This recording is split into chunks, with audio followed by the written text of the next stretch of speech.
Imagine for a moment you are standing at the edge of a great vast ocean of possibilities. Yet you feel shackled by fear of the waves. You keep looking down at the water, measuring how deep it is, how wild its current might be, whether you can swim, whether you will drown. And all the while behind you, the shore you once depended on has receded. You are in the pause between wanting to sail and being afraid to set sail.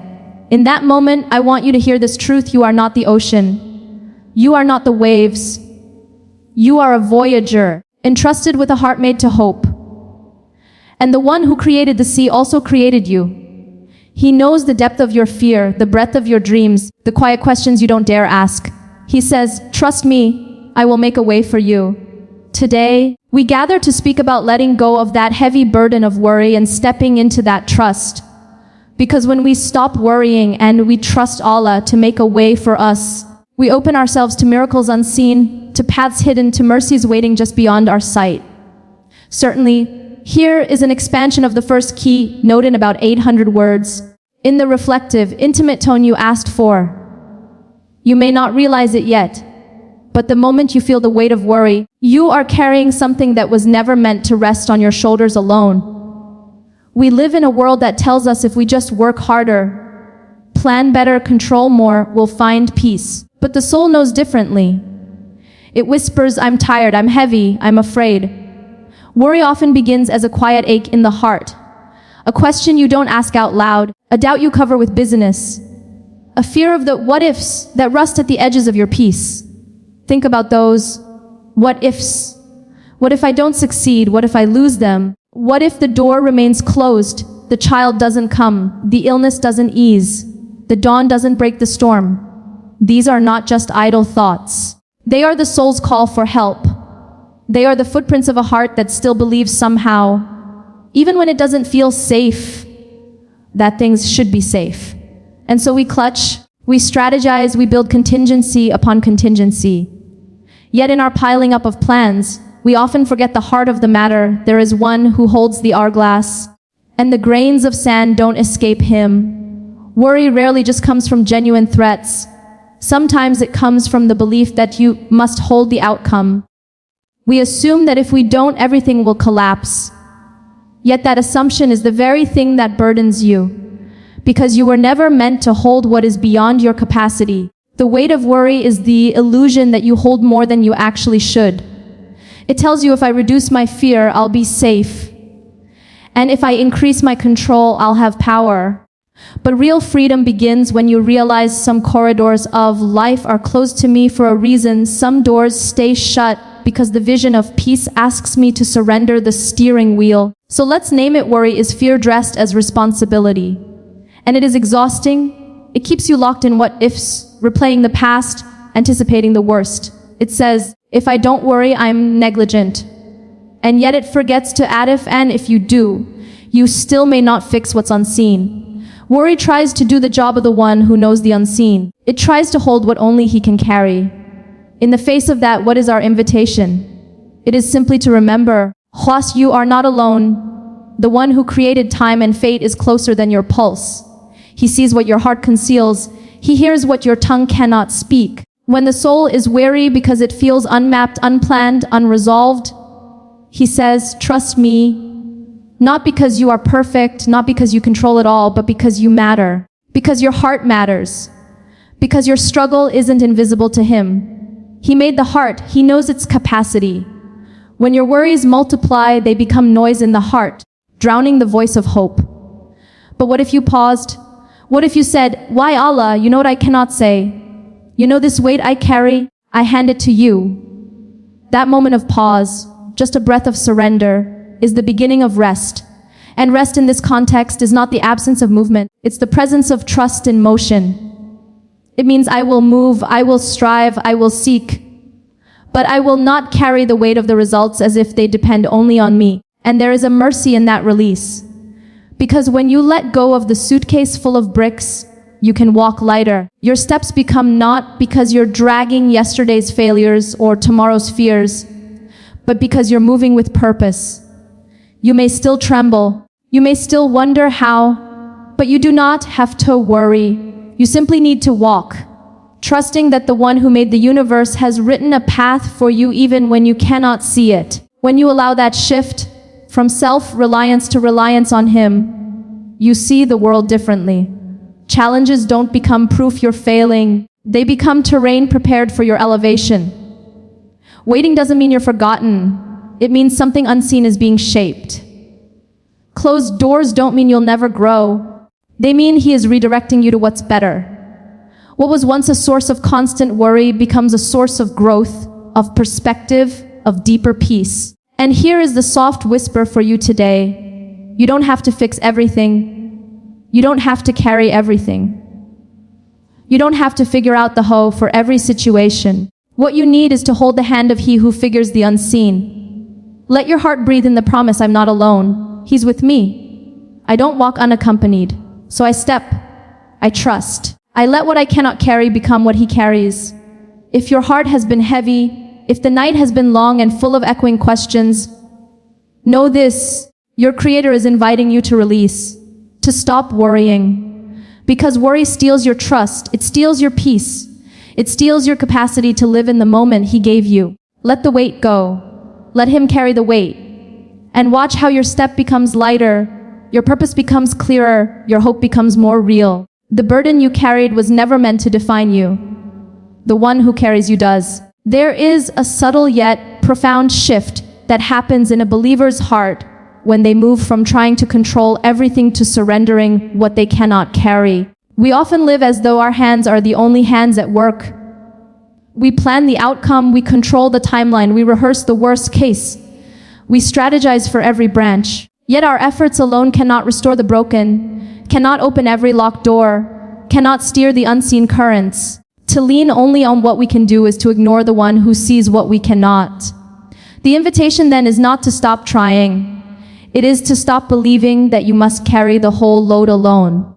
When you surrender, you are not relinquishing your dreams, your hopes, your goals.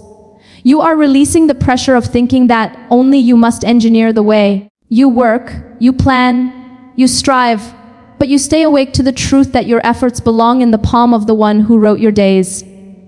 This shift marks a transition from self-reliance to reliance on Him, from I must make this happen to I will do what I can and Him I leave the rest.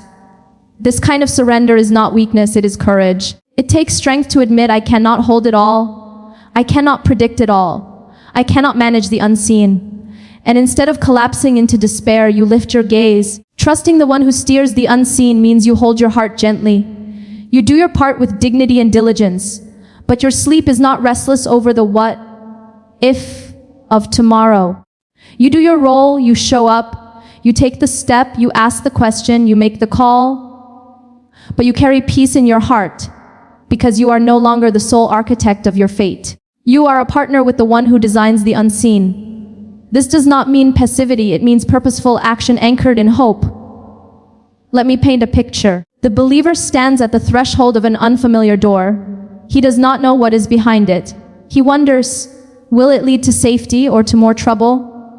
The worry tightens his chest. His mind runs the scenarios.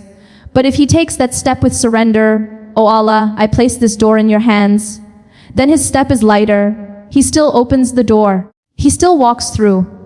But his heart is freer. He is not dragging the fear of every possible outcome with him. He is carrying the trust that if it is good, it is from Allah. And if it is difficult, there is wisdom in it too. This shifting of focus transforms the nature of our engagement with life. No longer does the believer ask only, how will I get out of this? He begins to ask, how can I serve in this? How can I grow through this? How can I trust through this? Action remains, but the center moves. It moves from me making the way to me walking the way while He directs the way. And that is freeing, because the truth is you cannot guarantee the path. You cannot fully map the mountain. You cannot predict the valley's length.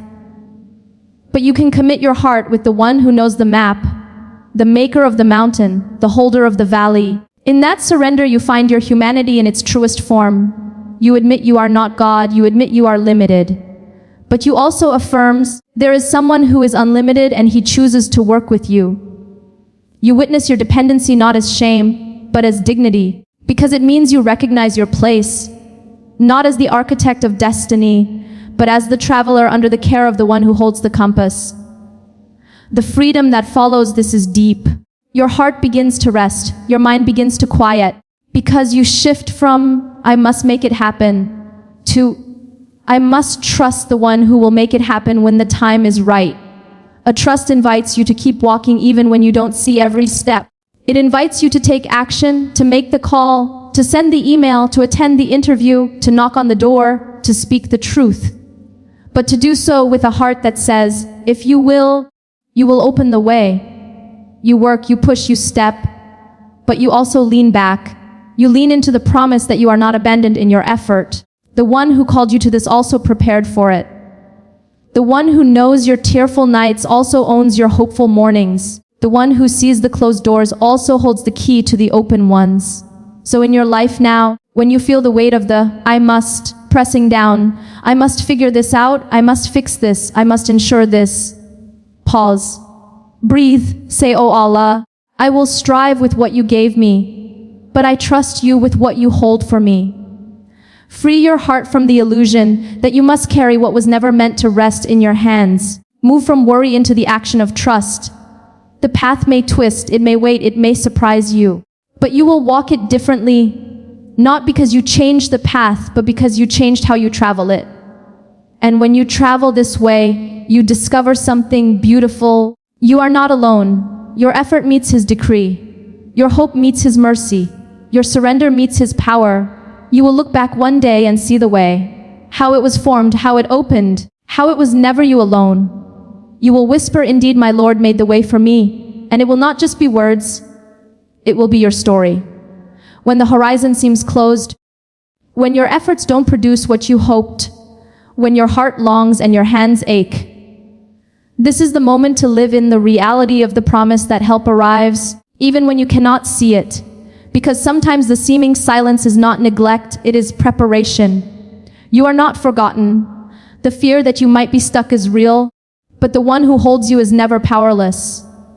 So what does it mean to truly live in the reality of His promise? It means your heart begins to anchor in something deeper than the shifting sands of outcome, but in the unshakable foundation of His word and His mercy.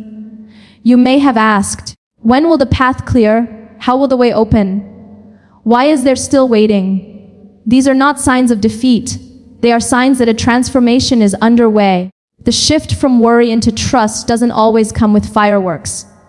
Sometimes it comes with the acceptance of a slow dawn, the patience of a seed beneath the soil, unseen yet growing. You might not have the answer, you might not feel the deliverance, but you can walk on.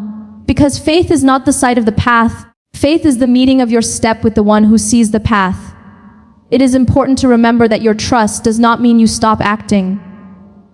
The promise is not, you sit down and it comes.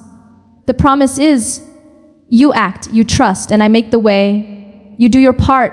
You open your hands, send the message, knock on the door, show up. But you carry a different posture, you carry peace.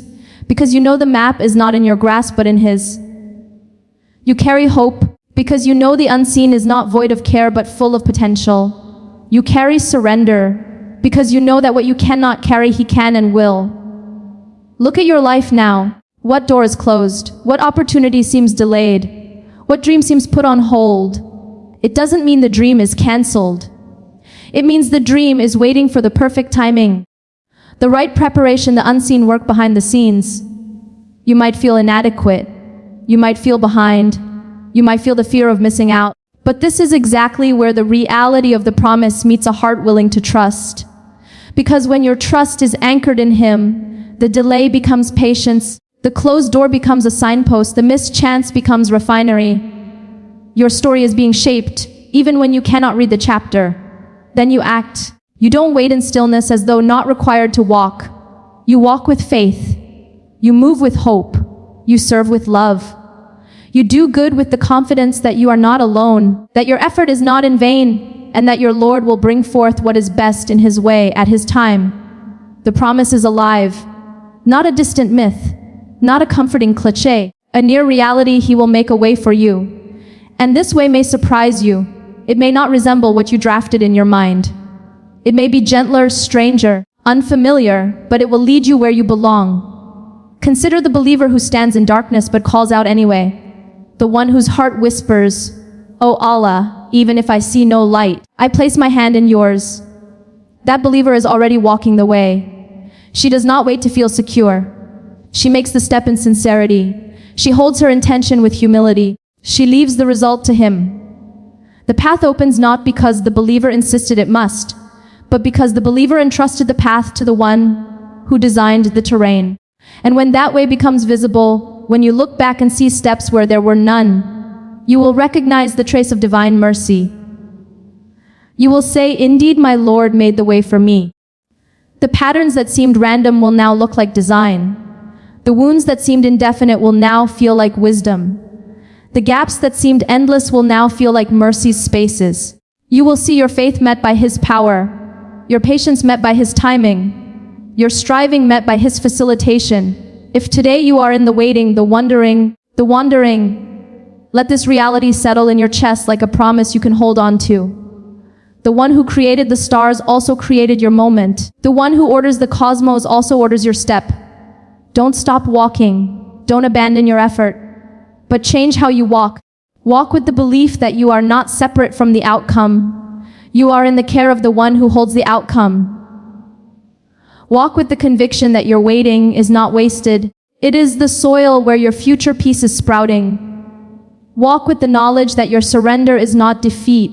It is the door to your deliverance. And when the way appears, perhaps quietly, perhaps boldly, you will carry not just the joy of arrival, but the story of a heart that trusted when it couldn't see, a soul that moved when the path was hidden, a believer whose hope was anchored not in what could happen, but in who will happen. And that story will be your legacy of faith. Brothers and sisters, let us make a pact in our hearts. No longer will we let worry define our story. No longer will we anchor our faith in the things we see and control. Instead, let us anchor our hearts in the one who controls the unseen. Let us move with the courage of the believer who says, "If Allah wills, He will ease it for me." And when tomorrow comes, when you wake to the same uncertainties, remember those words, trust. He will make a way. The way may not look like what you envisioned. It may be gentler, weaker on the outside, but bigger in the goodness it holds. Or it may be bolder than you dared imagine. But He is the way maker. So walk on with hope, with surrender, with faith. And let your life become the testimony of Allah's promise. And whoever fears Allah, He will make for him a way out and provide for him from sources he never could imagine. Quran 65:2-3. May Allah make the way for you when you see no way.